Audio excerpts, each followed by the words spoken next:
अगर मैं आपसे कहूं कि इस पैटर्न के 50वें नंबर पे कौन सी संख्या आएगी, तो हाँ आप बता सकते हैं, बट थोड़ा टाइम लगेगा। तो हेलो स्टूडेंट्स, स्वागत है आप सभी का आपके अपने यूट्यूब चैनल साइंस मेंटास पर।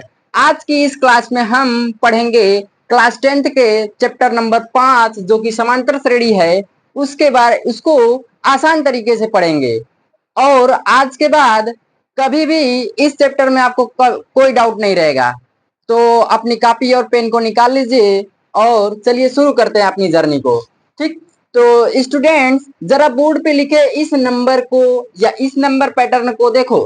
ठीक, तो ये जो नंबर है ये 2 के बाद 4, 6, 8, तो इसमें हो क्या रहा है कि ये जो नंबर है अगली नंबर वो हर पिछली नंबर में जोड़ने से आ रही है। ठीक, यानी 4 कब आया, जब हम 2 में 2 को जोड़े तब वो कितना आया, 4 आया। 6 कब आया, जब 4 में हमने 2 को जोड़ा तब वो कितना आया, 6 आया। 8 कब आया, जब 8 में हमने 6 में हमने 2 को जोड़ा तब वो कितना आया, 8 आया। ठीक, तो हर अगली संख्या पिछली संख्या में जुड़ने से आ रही है। अब एक और उदाहरण को हम देखते हैं कि मान लीजिए आपके पास मतलब कि आपके घर में सीढ़ी है, आप सीढ़ी पर चढ़ते हैं, हाँ चढ़ते हैं तो उतरते भी है ना, उतरते हो ना। तो जब आप सीढ़ी पे चढ़ते हो तो क्या होता है, हर सीढ़ी का जो ऊंचाई होता है वो बराबर होता है। ऐसा तो नहीं है कि मतलब कि जो ऊंचाई है वो 5 इंच का, पहला मतलब कि जो सीढ़ी है वो 5 इंच का है, फिर अगला 2 फीट का या 1 फीट का हो गया, ऐसा तो है नहीं। तो प्रकृति और गणित के इस पैटर्न को, है ना, इस पैटर्न प्रकृति और गणित के इस अंतर वाले पैटर्न को हम क्या बोलते हैं, समांतर श्रेणी। ठीक, समांतर श्रेणी क्या होता है कि प्रकृति और गणित के इस अंतर वाले पैटर्न को हम समांतर श्रेणी बोलते हैं। ठीक, तो आइए अब इसी एग्जांपल के थ्रू हम थोड़ा डिस्कस करते हैं कुछ समांतर श्रेणी के टर्म को।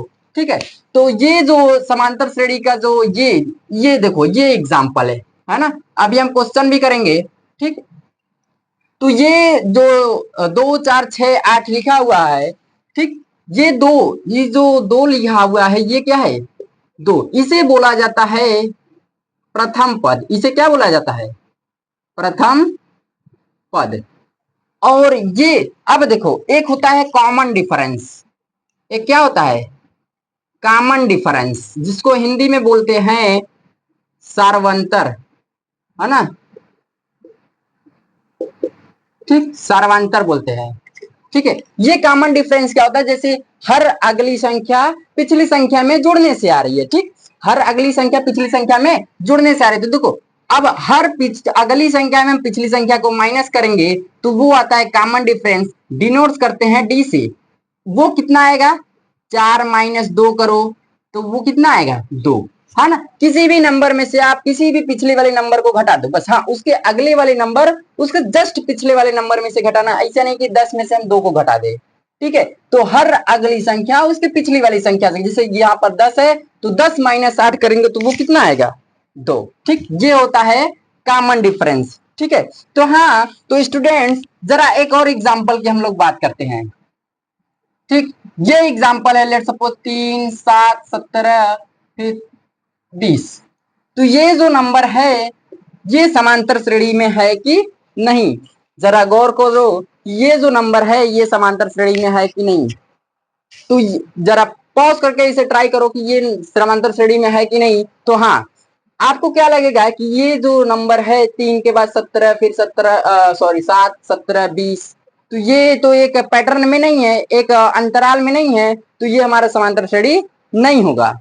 ठीक, समांतर श्रेणी कब होगा, जब हर अगले नंबर हर अगली संख्या पिछली संख्या में जोड़ने से आ रही हो। ठीक है, ठीक, तो हाँ अब आप एक दो एग्जाम्पल और करके मुझे बताइएगा और इसमें प्रथम पद और डी को निकालिए। ठीक है, 3, 6, 9, 12। ठीक, हाँ तो ये आपके लिए होमवर्क है, try to do it and मुझे कमेंट में जरूर बताइएगा। ठीक, तो आज की क्लास को बस इतना ही, मिलते हैं अगली क्लास के लिए, तब तक धन्यवाद।